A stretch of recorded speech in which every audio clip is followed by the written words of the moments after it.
कहते हैं सामाजिकता की पहचान आपकी डिग्री आपकी कामयाबी से नहीं बल्कि समाज में व्याप्त उलझनों से गुजरकर लोगों के बीच रहने से होता है। ये वाकई स्टार्टअप कंपनी माइंडफुल एआई की सीईओ और एआई एक्सपर्ट सूचना सेठ पर बिल्कुल फिट बैठता है, जिसने अपने 4 साल के मासूम बच्चे का मौत के घाट उतार दी। गोवा में घटी इस अमानवीय घटना के बाद सूचना सेठ लगातार सुर्खियों में है। सूचना से जुड़े इस केस में आए दिन तरह तरह के खुलासे हो रहे हैं। इसी बीच मां द्वारा बेटे की हत्या के पीछे एक चौंकाने वाली वजह सामने आई है। कहा जा रहा है कि सूचना का अपने पति से झगड़ा इस कदर बढ़ गया था कि उसे अपने बेटे की शक्ल से भी नफरत हो गई थी। कुछ मीडिया रिपोर्ट्स की माने तो सूचना अपने बेटे की शक्ल से नफरत करती थी क्योंकि उसका शक्ल उसके पति के जैसे दिखता था। सूचना ने अपने घर वालों और दोस्तों को ये बात बताई थी कि उसके बेटे की शक्ल भी पिता वेंकट से काफी मिलती थी। ऐसे में उसे बेटे को देखकर पति और अपने टूटे हुए रिश्ते की याद आती थी।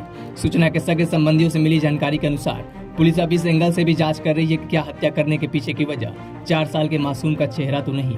इसी बीच जानकारी ये भी मिल रही है कि बीते 7 जनवरी को पति वेंकट ने सूचना से अपने बेटे को लेकर घर आने को कहा था। इस पर सूचना की ओर से वेंकट को घर पर नहीं बल्कि किसी सार्वजनिक स्थान पर मिलने की बात कही गई थी। हालांकि 7 जनवरी को वेंकट काफी देर तक इंतजार करता रहा, लेकिन जब सूचना की तरफ से कोई फोन या मैसेज नहीं आया तो वे जकार्ता चला गया। वही सूचना भी इसके बाद बेटे को लेकर गोवा आ गई और एक सर्विस अपार्टमेंट में उसकी हत्या कर दी। आपको जानकर ये भी हैरानी होगी, खुद को महान हस्तियों में शामिल करवाने वाली सूचना अपने मासूम बेटे की योजना पहले से बना चुकी थी। इसका खुलासा सर्विस अपार्टमेंट के मैनेजर द्वारा दर्ज कराई गई पुलिस शिकायत से हुआ है। दर्ज शिकायत के मुताबिक सूचना सेठ ने गोवा से बेंगलुरु जाने के लिए फ्लाइट की सस्ती टिकटों के बावजूद कैब का महंगा भुगतान किया।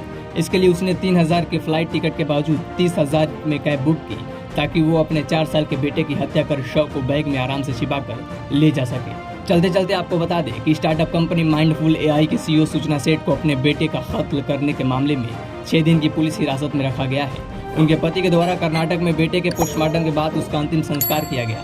फिलहाल इस मामले में सूचना से लगातार पूछताछ की जा रही है। गोवा डीजीपी जसपाल सिंह के मुताबिक मेडिकल जांच के साथ साथ उसका मनोवैज्ञानिक मूल्यांकन भी किया जाएगा, लेकिन सूचना जांच में सहयोग नहीं कर रही है। साथ ही उसे देखकर ये नहीं लगता कि बेटे की हत्या को लेकर उसे कोई पश्चाताप है।